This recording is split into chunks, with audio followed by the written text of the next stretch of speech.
I'm grateful to be joined by Cathy MacDonald, the founder of The Art of Communication and a former hostage and crisis negotiator. I've always wondered, how does one get into hostage negotiation? It's not really something you would find on Indeed. When you're negotiating a suicide intervention, you'll never get a more prominent situation where you feel responsible and in a position to help or hinder. But if we can understand, there'd be more tolerance. I think the first step is realising that communication is a skill set. It's a thing and it's worth investment. And when I was at school, it was you were told to listen, not taught how to. If you can't say something good about someone, don't say anything at all. Emotion moves quicker than our ability to cover it up. Just need to look around the world at the amount of people that are fighting with each other. They fight over their differences rather than trying to come together and talk things through. I look back in some of my earlier interactions, especially as a young police officer, and think, oh God, I wish I could relive these moments and do them better. When people listen to respond, they become goldfish. You need 5 things in life to be fulfilled in order to feel content and happy. Anyone who's listening, I'm going to say, well, the last time you listened to someone, well, what were you listening for? What is it that's significant about these high states? You know, the communication there, it all centres around it. In today's episode, I am grateful to be joined by Cathy MacDonald, the founder of The Art of Communication and a former hostage and crisis negotiator with Police Scotland.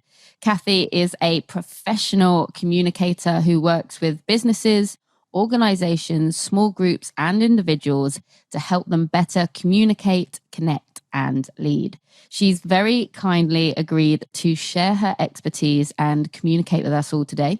I'm excited to welcome her into this community as she is most definitely my kind of person, and I know she will be your kind of person too. So welcome to the podcast, Cathy MacDonald. Well, thank you very much. That's the equivalent of a drum roll. What a lovely introduction, Meg. Thank you. We try. It's very well deserved. So welcome. Thank you so much for coming on to the podcast. And how are you today? How is your heart right now? Yeah, very well. Thank you. Happy, healthy. Good. Nothing to complain about at all. Productive morning as well. So yeah, a good day. Thank you for asking. A great start today. And thank you for sharing your morning with us. And I've genuinely been really looking forward to connecting with you today. And we had a little call together last week and I just loved your energy right from the off. So thank you so much again for sharing your energy and time with us today. And so, Cathy, I usually start the podcast by giving the listeners a little bit of an insight into how we crossed paths. And you've obviously only very recently heard about me, yet you've still graciously agreed to meet with me and come on the podcast. So thank you. But I've known about your work for a little while now, as I came across your communication through the online coaching resource, Lift the Bar. You've done some incredible podcasts with them. And you really made me reevaluate and think about how I communicate with others. So that's partly why I'm so excited to talk to you today. And I know you're going to be a huge benefit to anyone listening. And before we learn a little bit more about your work in communication, I would love for this community to get to know more about you as a person, Cathy. So where have you grown and flown? Where did you grow up? And where would you consider home now? Okay. I was born and brought up in a town called Kinross. It's about maybe an hour north of Edinburgh, and a little community where sort of everybody knew everybody. That sort of idea. Very inclusive and part. You know, you really felt part of something. Now that town has grown incredibly. And I don't live there anymore, but my parents still do, and a lot of my family do. So when we speak about home, I have to say I still speak about going home to my parents. But my own home, Ian and I have been married for 32 years. And we've been together for 35. And my home is really with him wherever we are. But at the moment we live in a village just to the west of Perth. And I also speak about coming home to here as well. So I guess I must have two homes. And it's all built around family, isn't it? Nostalgia and family. And I think that's probably, although it's a location, it's probably who's around there that makes it the home part for me. I was born and brought up in Kinross, and my mum and dad, in fact, there were no telephones, no transport. My mum and dad didn't have a car until really late on. And as it happened, the midwife didn't get there quick enough, and my dad delivered me. So I sort of really like that. It was my birthday just the other week. And once again, my dad's brought that up, how it was a shocking day for him, as well as a hard work day for my mum. And he loves reliving that tale. And there's something very special about it. I like the fact my dad delivered me. Literally a hands-on dad. Oh, absolutely. Yeah, good call. Family, there was four of us. I had an older sister, an older brother, and a younger sister. And jumping forward to communication, you learn communication as you go along with a big family like that, don't you? So that's home. Home is Kinross, and home is here as well. I love it. And where in that journey from Kinross to Perth did you start to develop your skills in communication? When did you start to realise its importance? Not until I was working. And as is the norm, your norm is just your norm. It was someone at work who basically put a mirror in front of me and said, wake up to some of the skills you have. So I was a police officer. I actually knew from a young age that I was really keen to be a police officer. And a few years in, I joined in 1983, and it would have been around about 1991, maybe 92. My line manager saw I always had communication as a strong element within my annual appraisals.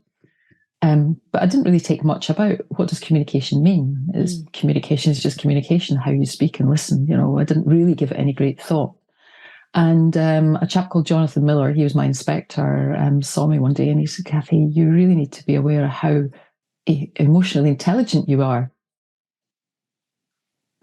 Meg, I had no idea what emotional intelligence was, let alone that I had any.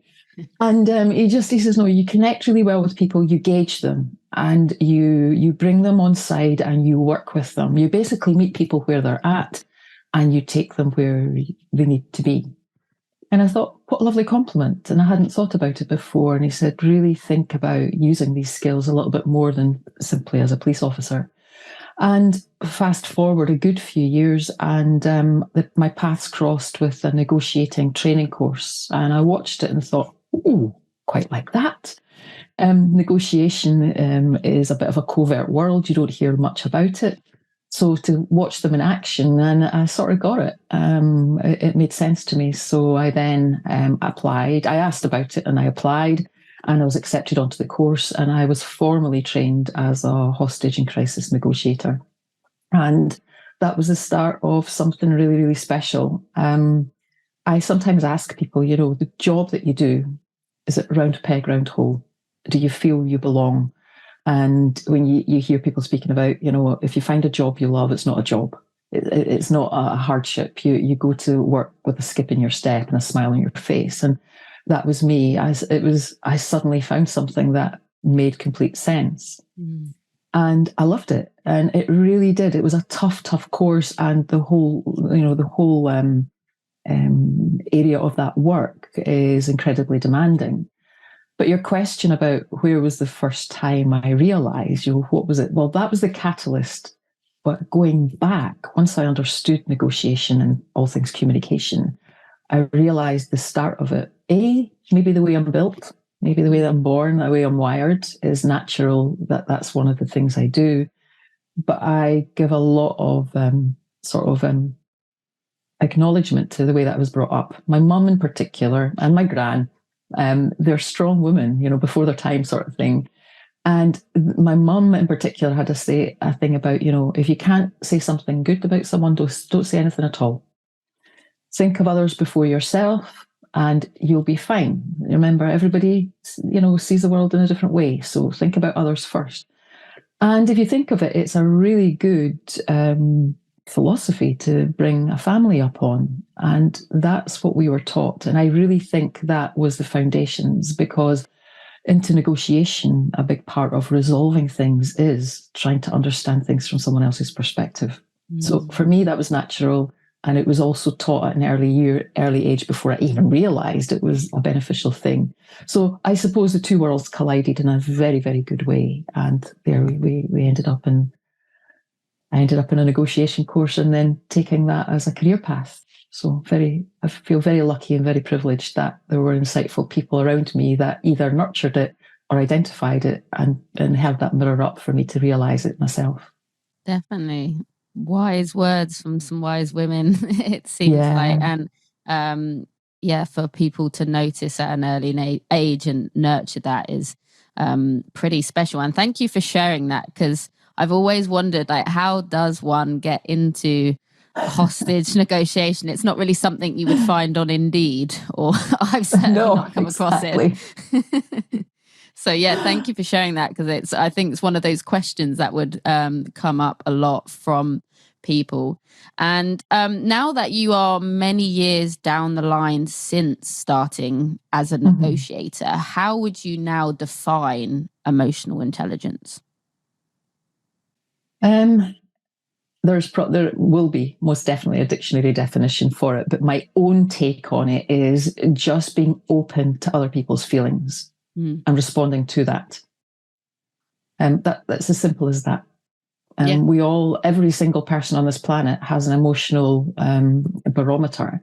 Some people are exceptionally emotional. You know, they'll laugh and cry in great depth at, maybe just an advert on TV. Suddenly that'll instill some emotion.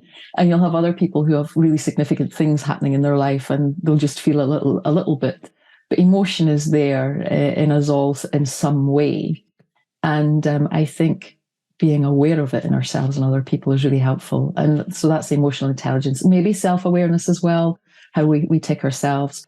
But the big thing for me is recognizing it in other people and responding to how they feel in a respectful and dignified way. I love that. And I love the emotional barometer. I think that's a really lovely visual there as well. And I have to admit, Cathy, when I sat down to write some ideas of what I would ask you when you came on the podcast, I had so many questions. Might partly be my ADHD brain, but I didn't really know where to start, because hostage negotiation is thankfully so foreign to me. I thought, how could I even start to relate?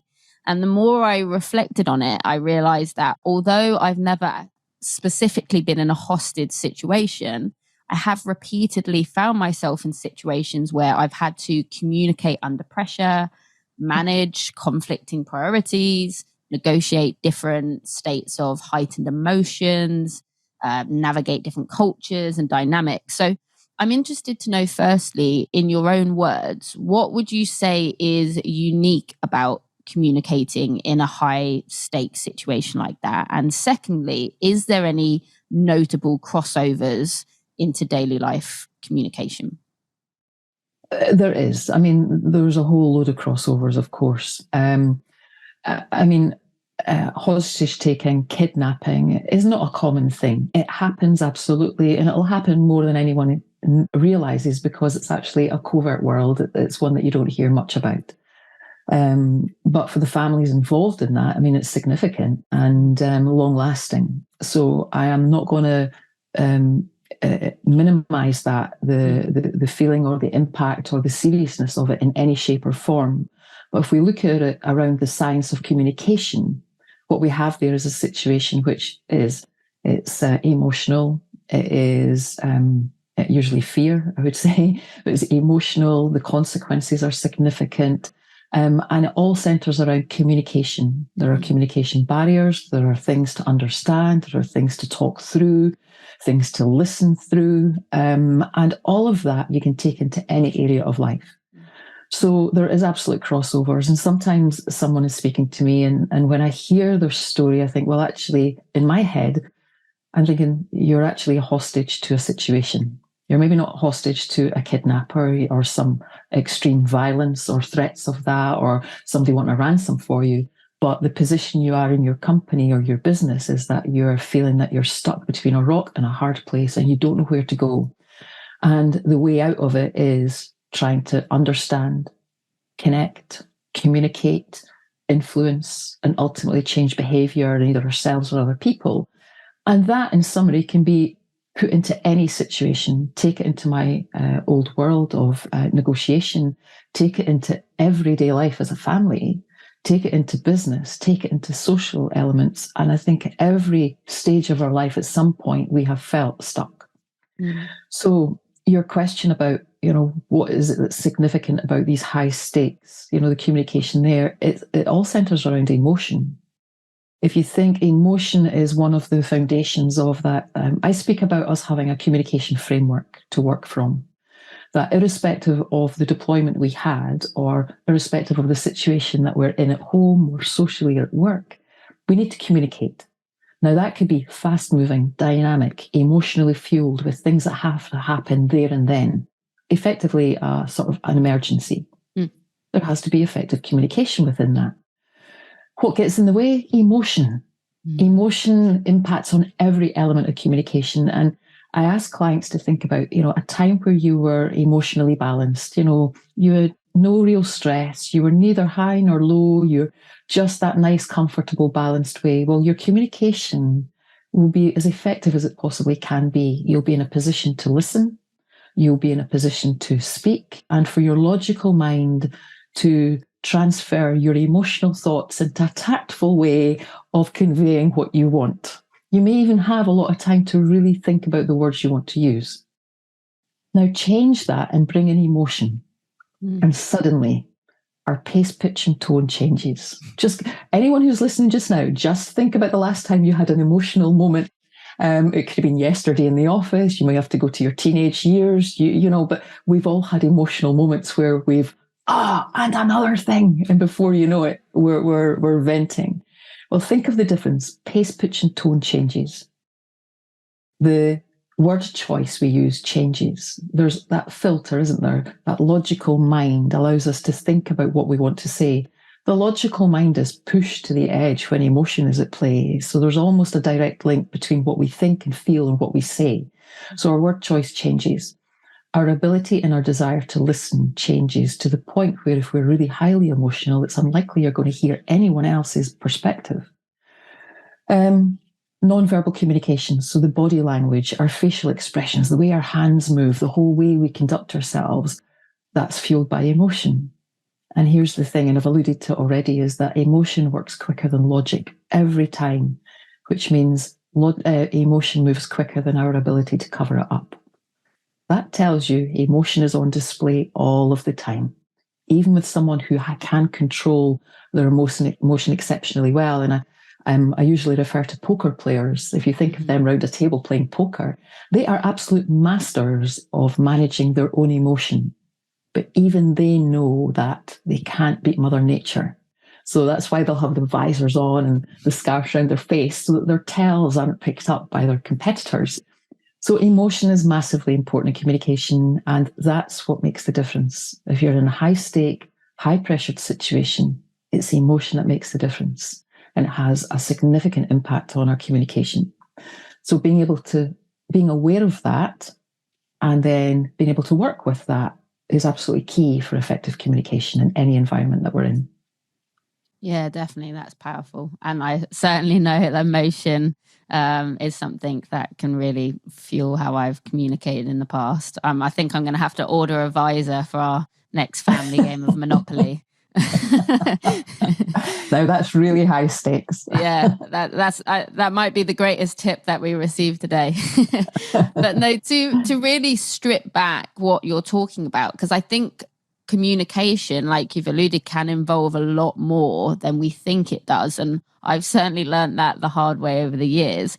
How would you personally define communication? Is it as simple as a conversation between two people? And are there any recurring misconceptions with this? Again, communication, the imparting and exchanging of information. I think if you want to keep it simple, but it comes in so many forms, doesn't it? Spoken, non-verbal. I've spoken about that before. And then add in emails or text or social media, Zoom, in person. And there's a lot of things that impact on communication. So I suppose communication, if you think of it, the difference between effective communication and routine communication, and the really what catches us out is that communication evolves, doesn't it? Mm-hmm. When we're babies, we actually can communicate. Anybody who's a parent will know that their baby can tell them when something's good, something's bad, when it's wrong. That emotion comes out. Now, they might not have the words yet, but they can certainly convey. There's communication. Communication before there's even a voice. And then we find a voice.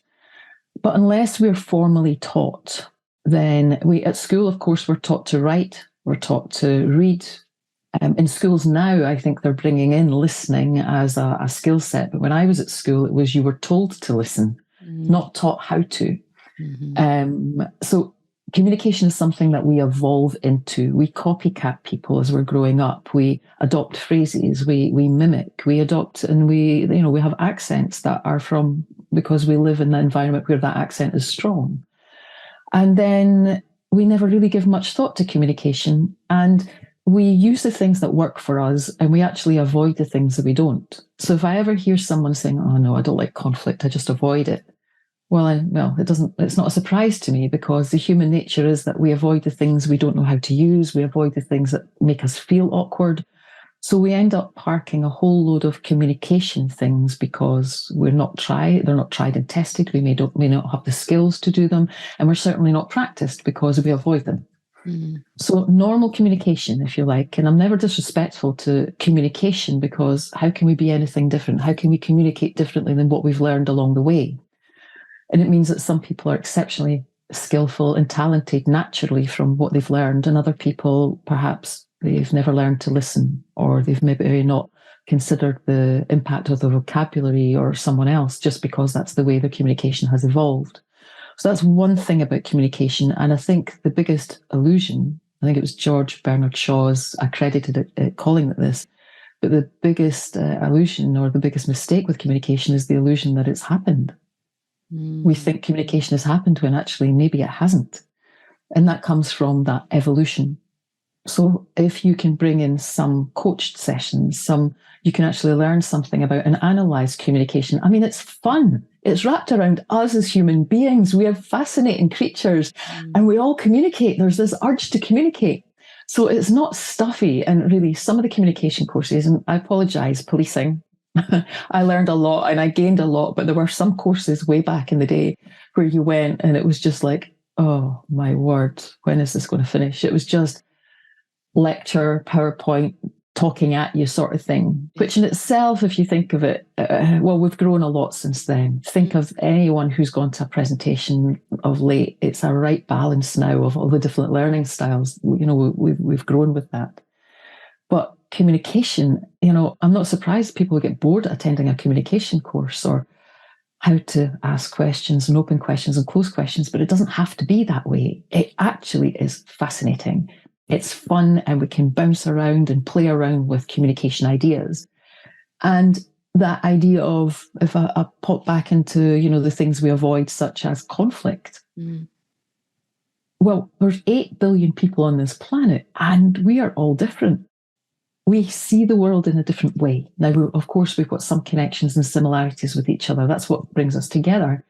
But the way you see the world, Meg, is completely unique to you. You can't see it in any other way than the way you do, because you've taken the steps in life that you've taken.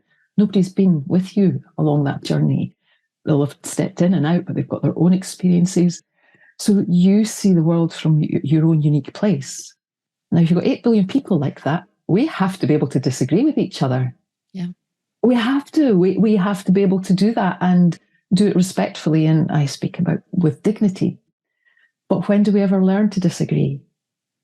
When we disagree, we almost fight with each other at times. When we disagree, there's often immediate conflict, and that's what people don't like. So I am convinced that we've never really, as a global we, learned to disagree. If we had learned to disagree and try to understand it from other people's perspectives, we still don't have to agree with them, But if we can understand, there'd be more tolerance. Can you imagine a world that actually spoke to each other and tried to understand? I dream of it. I really do. Oh, me too. I'm so glad you brought that up, because I think it's such a common thing. Like, even in my own life, I have a loved one that is just absolutely terrified of conflict, and we try and speak about things and just say, like, it's okay to, I'm trying to say it's okay to have a disagreement, and it's usually like, no, walk away, because otherwise it's going to be a conflict. And my kind of answer is like, well, it doesn't have to be that way. Like, we can actually safely disagree. And who knows, maybe if we talk about this, we might be able to understand each other more. But I think there really is that fear. And also, I think confusion, people don't realize there is a difference. Would you agree that there is a difference between disagreement and conflict? In my world, yes. Disagreement is us having a difference of opinion based on our outlook on the world, on what we value, what we believe, what we need, what we want. That shapes my motivation and everyone else's motivation. Everything you do each day, everything you think of is woven into values, beliefs, needs, and wants. And these are different in each other. There's a disagreement is me not seeing things the same way as you do. Conflict is having no interest in why you see them otherwise, and absolutely strongly demanding that I'm right and that you have to see them in my way. Now, we get two people doing that, you have mutual conflict. We just fight. And I think, without getting into politics, we just need to look around the world at the amount of people that are fighting with each other. They fight over their differences rather than trying to, come together and talk things through. And again, within our world of negotiation, listening to understand and even listen to accept, but then disagree, is actually a big, big quality that we are not practiced at. And that, what's the difference between conflict and disagreement? Is appropriate curiosity, wondering why. How come? How come you see it that way? And go back, take it into your area of fitness. And remember, we said our paths first crossed through with the bar. If you take it to the world of fitness, how many different opinions there are on strength and conditioning, and whether you should even use that word. Some people speak about toned, and other people go, oh, don't speak about toned. And I won't even get into the nutrition side of it. No, and you have absolutely, which tells you that topic is actually, there's lots of different opinions, lots of different theories, lots of different ideas. It's complicated and layered. Well, if we grab onto something that suits us, such as, I believe, I believe that you have to have breakfast every day. It's the most important meal of the day because I was brought up that way, and all that sort of stuff. Someone coming to me and saying, that's a load of rubbish and that's ridiculous that you should even think that. One, dignity has been challenged. They're disrespectful to my thoughts, and there's no interest as to why I think that way. So there's immediate potential for conflict there as they offload their ideas, and very experienced and learned ideas from their studies and from their experience within fitness. But unless there's an interest to say, why do you think that, Cathy? What's behind that, idea about breakfast in the morning? What if there was a different option? And the realization, I've never even considered it before, we'd maybe bring in a discussion. And again, at the end of that discussion, we might not agree on it. We may still choose to go our separate ways, but I will have an understanding of the motivation behind each other, which builds tolerance, which then reduces the risk of conflict. That's how my brain works it out. And there'll be lots of formal and psychological and academic ways of conveying that. And I'm very thankful to that, because that's what a lot of what we built our practice on. But from my perspective, I'm a communication practitioner. How do I actually turn that theory into stuff? How do we make it work? How do we find the words? How do we find the bravery to actually try something that we've never tried before, which is to disagree? Let me try and disagree then. Let me, and have a safe environment of going, right, what is it? Even though we're maybe best friends or sisters or cousins, say, well, actually, there's bound to be something we disagree on. Can we play around with that then and just try and explore it with each other? Try that in a safe environment and work out, oh my word, I've survived. That's worked for me. And you might even be able to get through Monopoly without wanting to throw things at each other. We'll see. But take that then into an environment where there perhaps is a real risk of conflict. Take that idea and that experience in, and slowly but slowly you can maybe you'll find communication elements that maybe you'd parked before, you avoided because of the way it made you feel. And suddenly you think, I feel quite empowered being able to bring that up. Yeah. I had it earlier on with a client I was speaking with, and it was how to say no. And they said, I don't like saying no. How do I say no? I really just absorb it. So what we have then is people being people pleasers and accepting things when they actually want to say no, and they've just never learned the communication to say no. And we chatted through that, and they're away with a couple of ideas that they're going to try. And immediately I could see the smile on the face, the feeling of a weight lifted off their shoulders, that they have a little tactic they can go and use that will make life a little bit easier for them. And that's what fun communication is about, finding these little nuggets and tactics. Yeah, and I thank you for sharing that and for the actionable advice there. And I think education is such a huge part of it. I think needs to be so much more education around communication. It also shows the power of words, right? I think a lot of people would see disagreement and conflict as very similar words, but actually there is a world of difference. I think another one that I come across a lot is support and advice. I find that communication can be quite a difficult one to navigate as well, where people might be sharing, and I've certainly experienced this myself, sharing with someone you care about something that you're upset about, and being a recovering people pleaser myself, I probably have been on the other side too, and that immediate need to I want to advise you and try and solve the problem, whereas actually the person's just looking for some support. And I think, myself included, for a while, I didn't actually realize there was a world of difference between those two words. Yeah, I agree. And I'm the same. I look back in some of my earlier interactions, especially as a young police officer, and think, oh God, I wish I could relive these moments and do them better. And it wasn't down to my integrity or my intentions. It was down to my skill set. Yeah, absolutely. And that's it.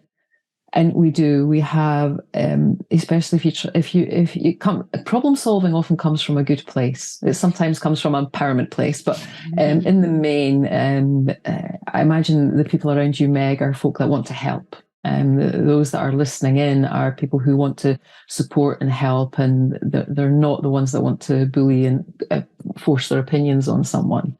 But when you want to help, it all comes from a good place, but quite often we can't help ourselves other than want to offer a suggestion or a solution to take the pain away. And actually, it might be counterproductive.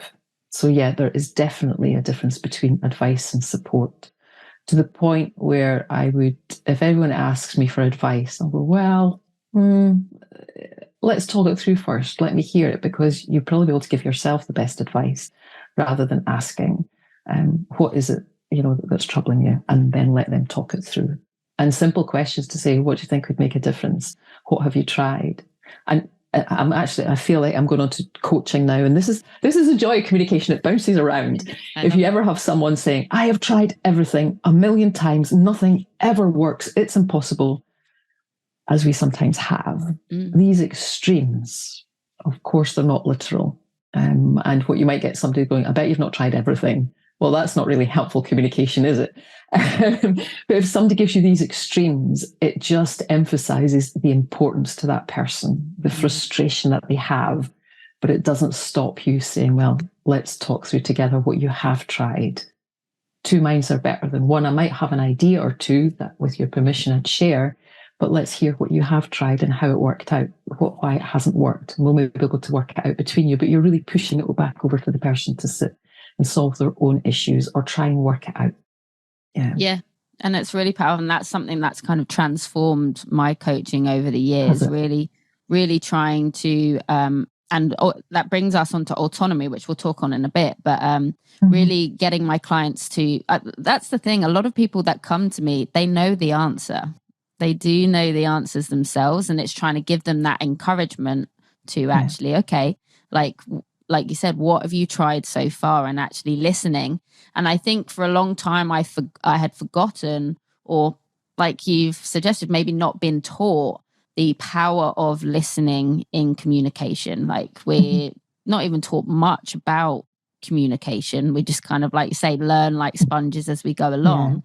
But certainly more seeing communication as speaking rather than listening. And I think I definitely was guilty for a long time of listening to respond rather than listening to understand. And again, there is a big difference. Yeah. When people listen to respond, they become goldfish. Okay. So if you're chatting to someone, explaining your situation, and what you see is the old, they've stopped listening. They are waiting for the gap to put their opinion or their comment or something in. And it's really unhelpful. Even though it comes from a good place, it's unhelpful, or it can be unhelpful. So yeah, there is that difference. So nice of you to bring that up, because I think that's really pivotal and massively important in any element of communication, being able to listen. And that brings in the emotional intelligence you were speaking about earlier on. Listening to understand, well, what does that actually mean? And the way that I would teach negotiators and practice is that we really need to know what we're listening for. If you don't know what you're listening for, you might actually miss it. So anyone who's listening, I'm going to say, well, the last time you listened to someone, well, what were you listening for? Do you know? Or were you just opening your ears? And I speak about it like shopping. If you shop with a shopping list, then it's time efficient. You're not distracted too much. You come back and you have everything, providing the shop had it, of course, you have everything on your list. If you browse shop, it takes a bit longer. You spend more money. There's more chocolate and wine in the basket. But you come back and you've maybe forgot the eggs, which is exactly what you went in for in the first place. And listening is the same. If you browse listen, you might pick up the important parts, but you might not.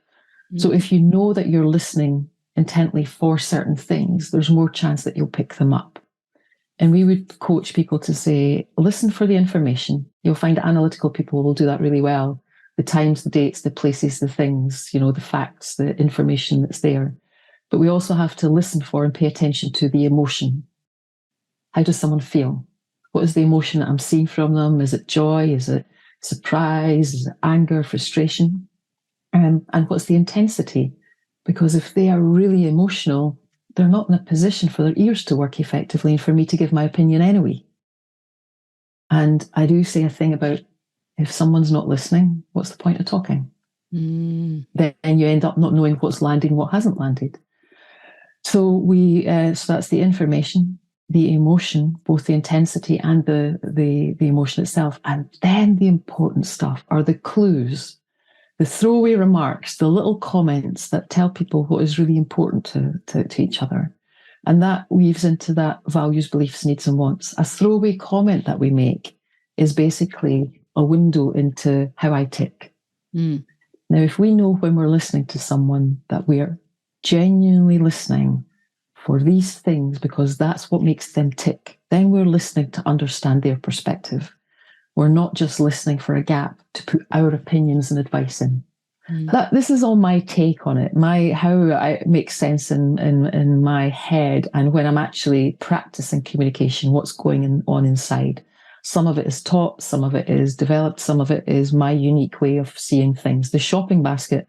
Ask a negotiator out there, a practicing negotiator, about their shopping basket. They'll have, what do you mean a shopping basket? That's my way of making sense of it. So we don't go around with our shopping baskets of listening. And that's just my expression of it. But hopefully that will maybe help a few folk to realise maybe they're listening. They could fine tune it a little bit, which would be helpful to everyone, them and the other person.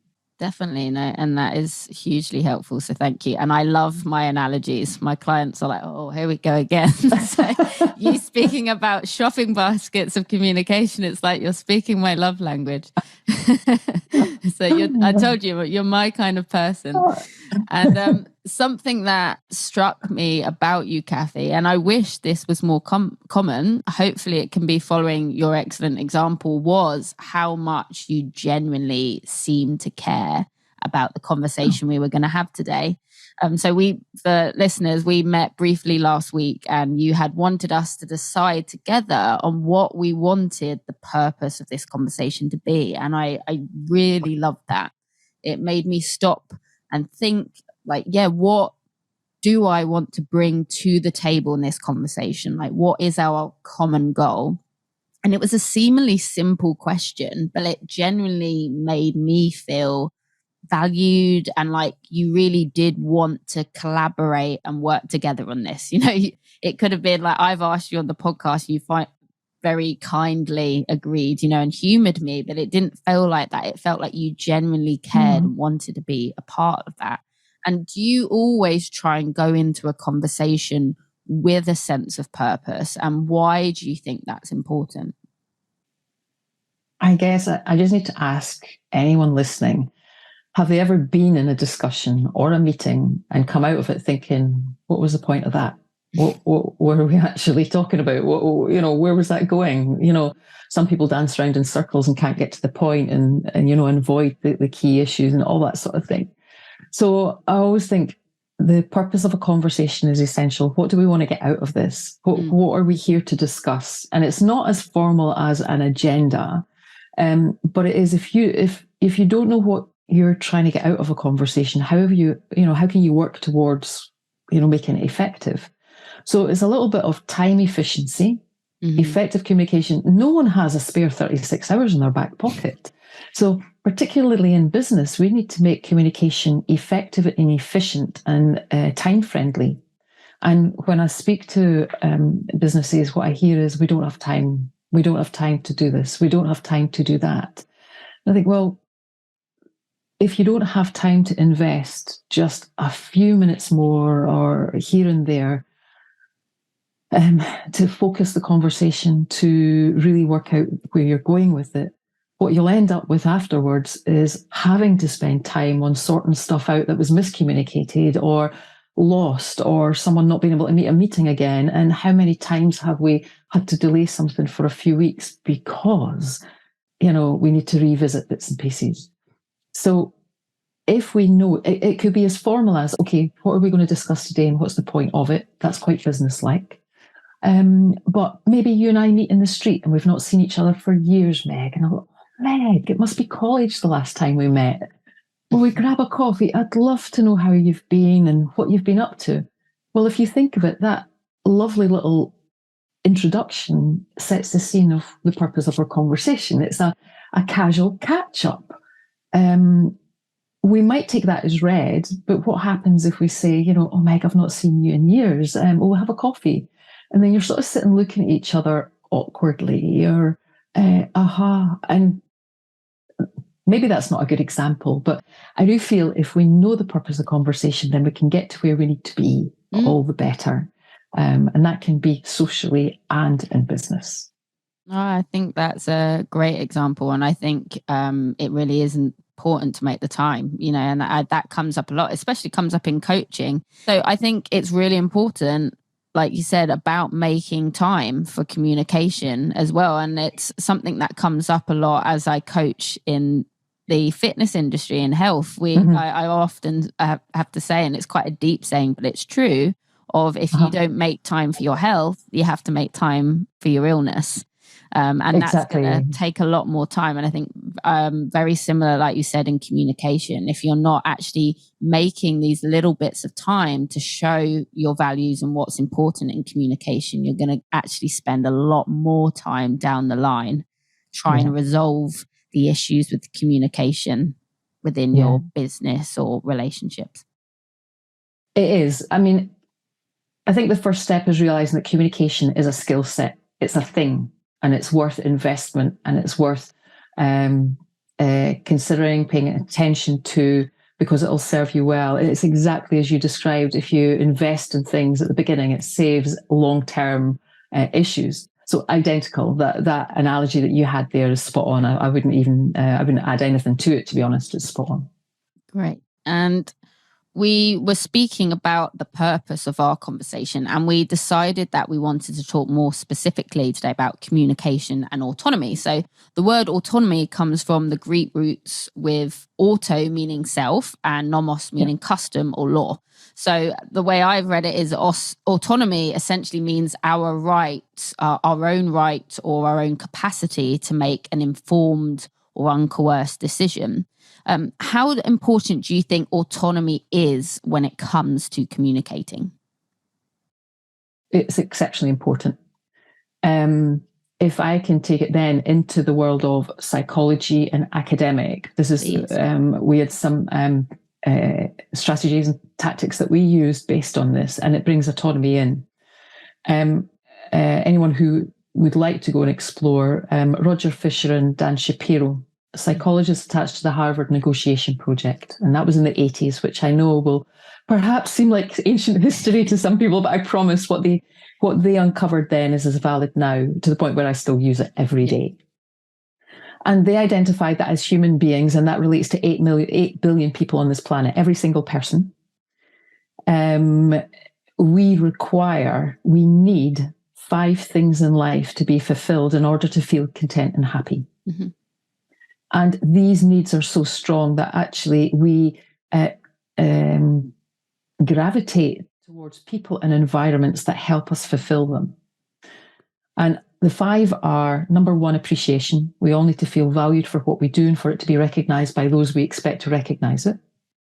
We need affiliation, to feel connected to other people and people that we can trust, that we can be vulnerable around. And we need that. We look for, you hear people talking about their tribe.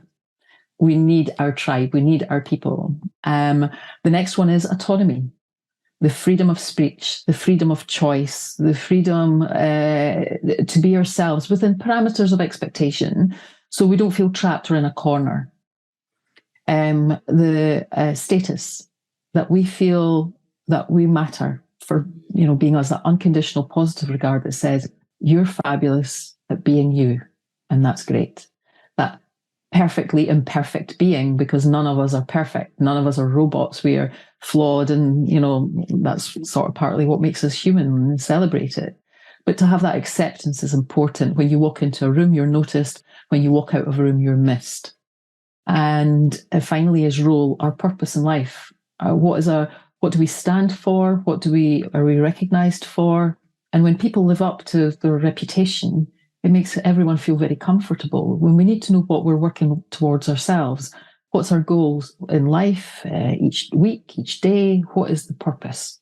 So that's sort of maybe 2 elements to role, but these are the 5 things that we need. So appreciation, affiliation, autonomy, status, and role.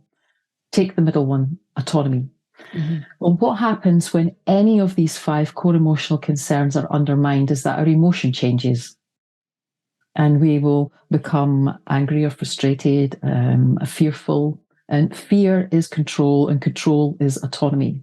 So anyone who's fearful, it's actually the lack of control, and that's autonomy. I don't feel that I have a freedom here. I feel that I'm being cornered in by a situation or interpretations or words or behaviors or something is undermining that. And when any of them, and we'll take autonomy as an example, but when any of them are undermined, then that emotion changes. And when that emotion changes, we already know that it has an impact on communication. Yeah, so our communication doesn't flow as well. Communication flows exceptionally well, slides back and forward really, really well when we're emotionally balanced, when we're even happy, when we're a little bit high. Think of how the communication is when you're with your best friend, that it slides back and forward and it's comfortable. You can sort the whole world out. That's good, effective communication. You're speaking, you're listening, you're in mutual problem solving. There's that love of just the conversation. Sure. Autonomy is fulfilled then, as are every other core emotional concern, and we feel good. Now, when something is said or done that makes us feel trapped or a lack of freedom, then our emotion changes. And when our emotion changes, our communication changes. And therefore, it changes with other people, but it also changes with ourselves. Mm-hmm. We have that self-talk thing going on. So autonomy is one of the 5 important things that we actually need in life. So it's not being selfish, it's actually being self-full. And I heard that phrase from a very smart lady called Beverly Roberts. Look her up if you will. She's a really kindly lady who attended one of my master classes. And I made a comment about, I do like the gym. I like fitness is a big part of my world. And I did make a comment, a throwaway one that gave you an insight into my bubble, that said, sometimes I feel a bit selfish, indulging in the gym. And she went, excuse me, there's a difference between being selfish and self-full. And it was the first time I'd ever heard that word. And self-full really captured it. Says you're not deliberately denying someone something for the purpose of simply being selfish and denying it. You don't need it. You're just taking it because you can. She says you're fulfilling yourself. You're growing and you're spending time and energy and investing in that. And that's to be celebrated. So she said, please think of it in 2 different terms. And that was a changer for me. Yeah. And I mean, I think this is also, in amongst all the skills I have and experiences, I love the fact I learn, and I learn from everyone I speak with. And Beverly was one of these people that said, reality check. And it almost gave me a permission, my own permission. So if you think of it, self-talk, massively important. So yeah, in there, that autonomy, having the freedom, the choice, and then taking it. That's the step. We maybe want freedom and we maybe want choice, but sometimes we don't know how to set the boundaries and say no. We don't know how to allow ourselves to have that choice. And that was the moment for me that I realized, that's being self-full, and it's a positive thing.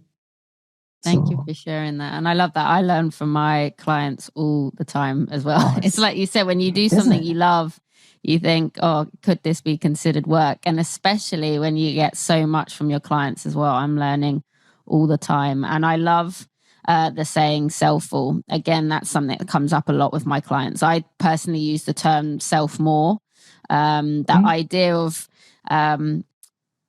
what comes up a lot is that either people are worried that they're being selfish or they're, wearing selfless like a badge of honor, right? This idea that, I'm considering myself less or not at all in some cases, and that's a good thing. And I think there is an in-between where we don't have to be, like you mentioned earlier, this need for extremes, trying to find that middle ground where actually considering yourself more is a really important thing. And funnily, it comes up a lot, especially with my female clients. And it's that emotion that you talked about. I really am learning today how important emotion is. And now I'm aware of it. I'm just seeing and hearing emotion come up all the time.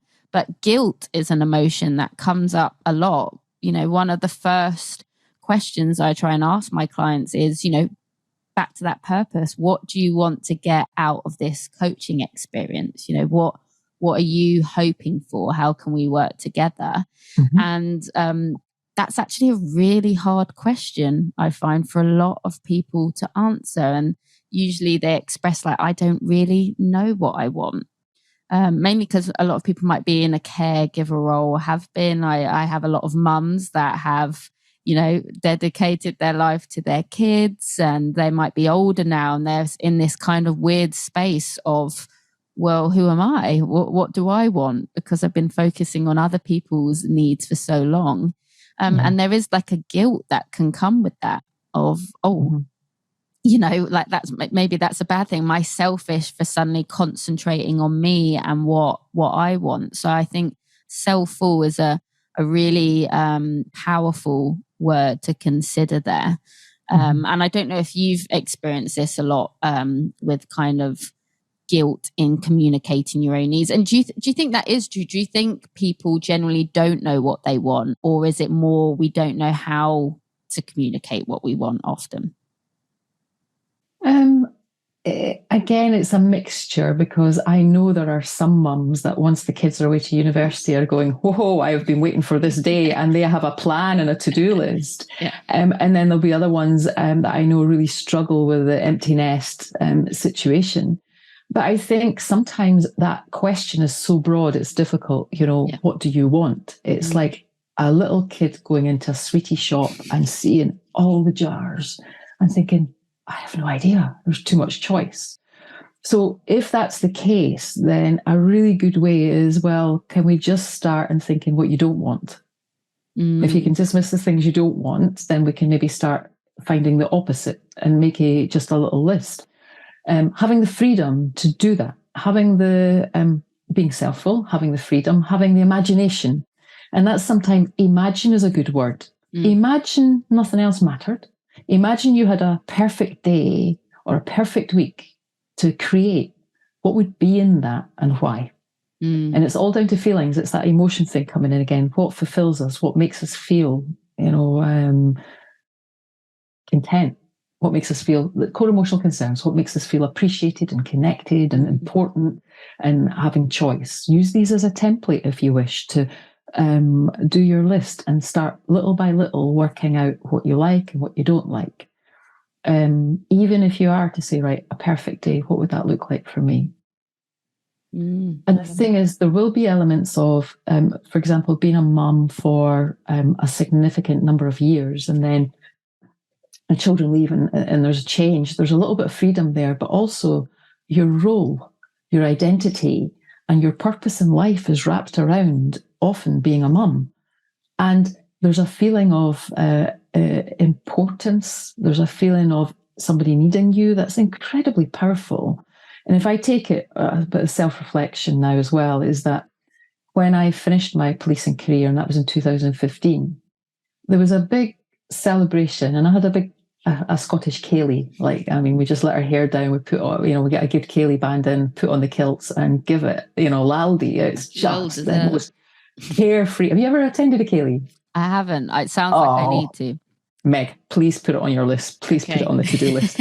It's just one of these fabulous, fun, high energy things that, and you dance and you talk and you sing and it's Auld Lang Syne at the end. It's fabulous. So I'm there. I had this fabulous round off of a career that I was very thankful for.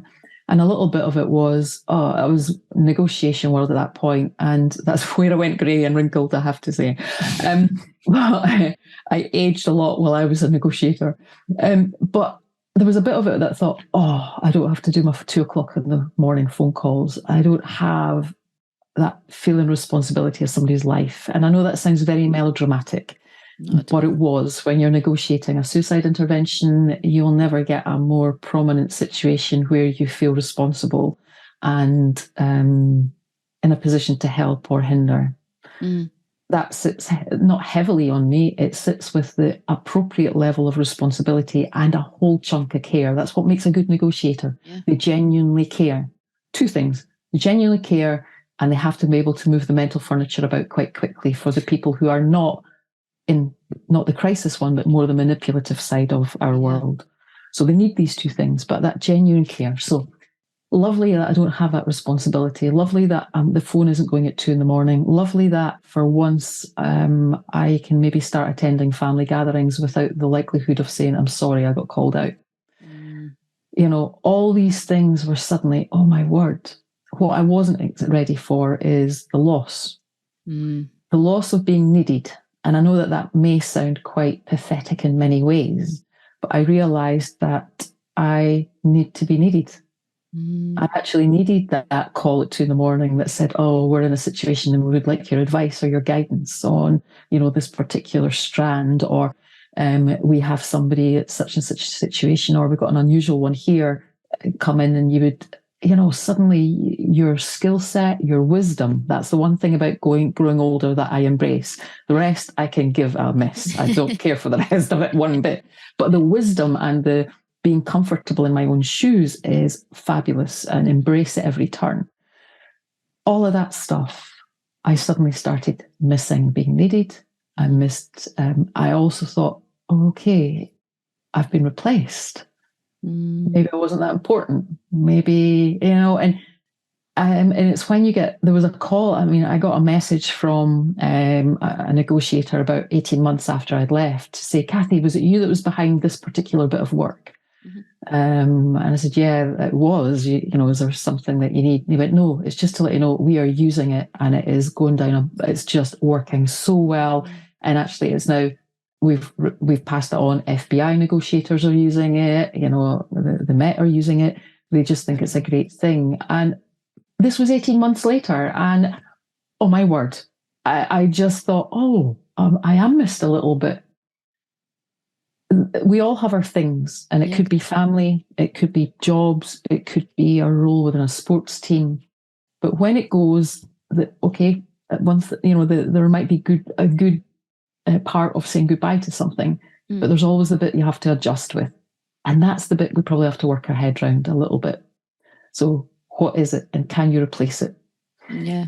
If I speak about these core emotional concerns, if you think of it, my need, so my role, my importance, my status, my appreciation was actually challenged when I didn't get these calls in. And the good thing is that I don't have to replace these gaps. I don't need to go back and do the old job to fill them up. I can replace these gaps with some other things. And actually, that's where the art of communication came in. I didn't intend to start this business. It sort of found me because people were asking if I could help them with communication, and then word of mouth. And here we are, 7 coming up for 8 years on. And it's incredible that it's still now going as a formal business. And that fulfilled the gap, actually. Yeah. And even yesterday, I was working with a team and they had a similar mindset to my old team. There was banter, there was cheek, there was genuine care and support, but there was actually, you're speaking rubbish there, there was the open disagreements and things. I loved being back in that environment. It made me feel like a little bit of home, my work home. So I don't know that, that's 8 years on and there's still bits I'm missing. Maybe we just have to accept that there will be bits that we miss and we can try and fulfill them from a different direction. So take it all the way back to a client who's saying, actually, what do I want? It's too much for me to decide on. Take it step by step, find the little tactics to help you find your way, and accept that there might be little gaps that are still there years to come, but somehow they'll be filled.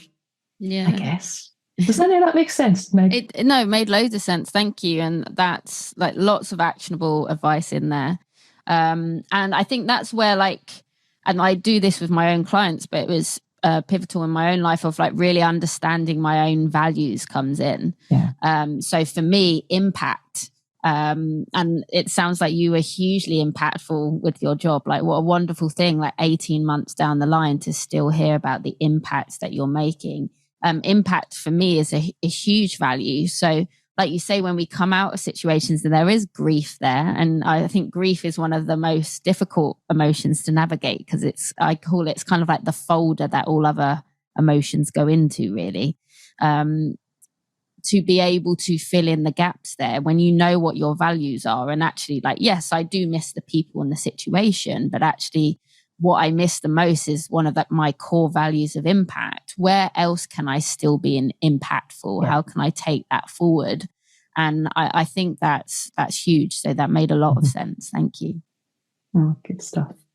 We really have covered a lot in a short amount of time. So thank you so much. And also for being vulnerable there as well. Because although we might not be able to, that's again the beauty of communication, we might not be able to relate to being a hostage negotiator, but I think we can relate to a lot of the emotions that you described there as well. And I find the whole question of autonomy fascinating because when I most felt the true power of my own autonomy, it was in a situation where I actually couldn't communicate with anyone. So to give context, back in 2019, I went on a 10-day Vipassana silent meditation retreat. And as part of the course rules, I couldn't communicate with anyone. I wasn't allowed to speak with anyone, gesture, write, or even look at anyone. Because that would all be considered as communication. Again, a powerful lesson into how many different parts of communication there are. And I genuinely believe that experience of taking communication away oddly taught me the most about communication because when it was taken away, I suddenly didn't have to I didn't have anyone to reassure me, to bounce ideas off, to distract me, validate me. And so I had no other option but to consider my own part in communication, because I didn't have anyone else to communicate with and to fill in the other side. So I guess it led me to have like the greatest conversations I could have ever had with myself. And I think a lot of them were conversations I needed the most, but I avoided because I didn't want to be uncomfortable, because I believed that uncomfortable was bad. Have you, in your own life, when was the like greatest understanding you've had of your own autonomy? I don't know. Nothing immediately jumps to mind. And do you think that is the thing with autonomy then? Obviously, I've had quite a unique experience there. I'm not suggesting everyone goes to a silent meditation retreat, but do you think that realizing for most people their autonomy is those little moments in life, just being aware of those little communications and your part in it? Perhaps. I mean, for me, it is freedom. Freedom. In short, it's freedom. Not being trapped, not being stuck, freedom. And I'm guessing from what you've said, that was the time where, although it might have been uncomfortable, there was a degree of freedom. It opened things up to you. And for me, I'm trying to think if I don't know if I've got any moments. I have carefree feelings here and there. And I remember situations where you thought, you could, I mean, when I'm running in the hills, I feel free. And I have a good power song in my head, and I run and I can jump and love life, and that's my freedom. And I don't know if it's a similar thing, if we're speaking about the same thing or not. I think so. So I can think of that, but I can't think of anything major. I can't think, there was this situation or this difficulty or that. But I suppose running and hills, and the joy of that being in Scotland amongst the heather and often the cold weather. I think there's something about that. So maybe that's my equivalent of my meditation. I've never thought. So thank you for sparking that. And be sure that even when we're finished this podcast, it'll be rattling around in my head now. Thank you about autonomy. But it maybe is, and if you say it's about the little things, then to many that would be a little thing. But for me, it's a big thing. It's joy. It's pure joy and carefree autonomy. I'm on my own as well. I have run with friends, and that's great, but that's not the same. And do you think we can only truly understand and communicate better with others if we have first started to understand ourselves and communicate with ourselves? Is there a link? I think maybe it's chicken and egg, isn't it? If you communicate really well with other people and you learn to listen and understand, then there's a little bit of a natural thing that feeds into doing that for ourselves. But actually, maybe if you are self-reflective and communicate well with yourself, you take that and work with other people. So I suppose I see it as a yin and yang. It both complement each other. Of course, you may be able to have one without the other, but I think it would naturally feed each other. So I think there's probably a bit of both going on there. But the best communicators are the ones that are self-aware, self-reflective, and genuinely interested in other people. They're the ones that are have the best foundations. And then after that, there's maybe skill sets and maybe the use of language and things that can be added on to that. But I think there's probably support in both areas. Don't know if that was what you were looking for, Meg, but yeah. Absolutely. And I think all the things you have mentioned there that are important in communication, we have all doubled up at the very least after this conversation. So thank you so much for your energy and wisdom you've shared today. I've personally learned so much, and I have no doubt the listeners will have too. You've definitely given me a lot to think about, and I would absolutely love for people to be able to follow and support your work further. So do you want to just give us a few lines about what the art of communication is, and how would they be able to contact you about this and support your work further? Sure. I mean, I think I said right at the beginning, art of communication evolved. I didn't intend to start the business. And I really love that about it. I didn't go in with a business plan, and I still have no business plan. I mean, if anybody looked at my business as a template, they would probably go, woman, get a grip. I have no mission statements or vision statements or anything. What I've built is a business on ethics. I always give more than I take. It's built on ethics. It's built on what feels good. And the day it doesn't feel good anymore is the day that I say goodbye to it. Yeah. And the joy is that when someone, right at the beginning, when I was asked, and it was the fitness world that started this business, and the gym that I go to, which they said, actually, we have trainers, coaches that are really great at what they do, but they're never coached in communication. Yeah. Can you offer a little package that will help our coaches connect, understand, communicate, and all that goes with it? You know, how do they deal with a client who's maybe telling them lies, for example?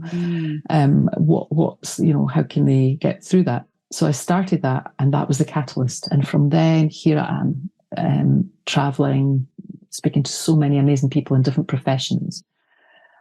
So it's all word of mouth. So as far as finding me, I don't market myself. I don't advertise, because I don't want people to ever feel that the cleverness of an advert is what brought them in to work with me. I need them to be here because they want to be. And if they want, that's great. And if they don't, that's absolutely okay as well. So as far as finding me, I have a website, which is the W's and then artofcommunication.co.uk. It actually needs updated, but it still gives you the essence. And I'm on the LinkedIn is the one I like for professional connections. But of course, I'm on Facebook and Instagram and Twitter as well. I'm not good at these things, though. I end up, they're my autonomy challenge. I feel trapped by them. It's one of these things that I feel I should put, because so many of my clients were on these platforms. And I thought I need to be there so that there's a connection into me through that route if they want. Yeah. And now and then I'll post little bits of where I've been and what I'm up to, but I'm not that good at it. But you can still contact me through it. So that's probably the way. I run a masterclass every year. I will probably only be doing maybe one or two more, I think, before it rounds it off. And it's a 5-week course, 2 hours a week, an optional extra half hour after each one for Q&A. And that gives a fully comprehensive communication masterclass based on the framework we use within Hostage and Crisis Negotiation. And it's a joy. It's a joy to share that stuff. It ends up fully international, loads of different professions and different backgrounds that come onto it. It's really good fun. So that's what I do if anyone's looking for a bit of coaching. And I think that's probably a good one to connect into. So yeah, that's probably something in there that if anybody really wants to contact or ask questions, then they've got a route in that they can do so. Amazing. And we'll our details on that masterclass on your website as well. Yes, they are actually. Wonderful. It starts the end of August this year. Perfect. Okay, so we're not too late. Wonderful. Oh, no. There's still time, people. Yeah, and I will put all of that in, all of your information, and I'll also make notes of the wonderful communicators we talked about today. I'll put that all in the show notes to make it easier for people to find. And lastly, before we wrap up, because I know you've already shared so much wisdom and insight today, but to finish, do you have any parting words of advice that have served you well that you would like to share with the community? Something to leave us on. Listen more than talk. When you talk, I think I'm pinching someone else's quote here. When you talk, you're reciting stuff you already know. When you listen, you learn new stuff. And I thought that was a really powerful quote. A former colleague, and a bit of a role model to me, Richard Mullender, he says, you don't influence by talking, you influence by listening. And he's absolutely spot on with that. So the big thing is, if you're going to invest anything at all in yourself about communication, invest in listening to understand and become a good listener for people. It's amazing where it takes you. Hugely powerful. So thank you for finishing us with that. Appreciate it. And Cathy, I've adored this conversation. So thank you. Thank you for being open and curious and encouraging others to do the same. Thank you for leading with kindness and empathy. and for teaching us about the power we can bring to each interaction. Thank you for bringing a sense of purpose to every interaction, and thank you for being my kind of person. Thank you so much. Right back at you for your time, your energy, and just your lovely presence, Meg. You've got a really nice way with you, and I think that conveys even through the electronic side of things. So thank you very much indeed for the invitation and the opportunity. Oh, it's a pleasure. Thank you.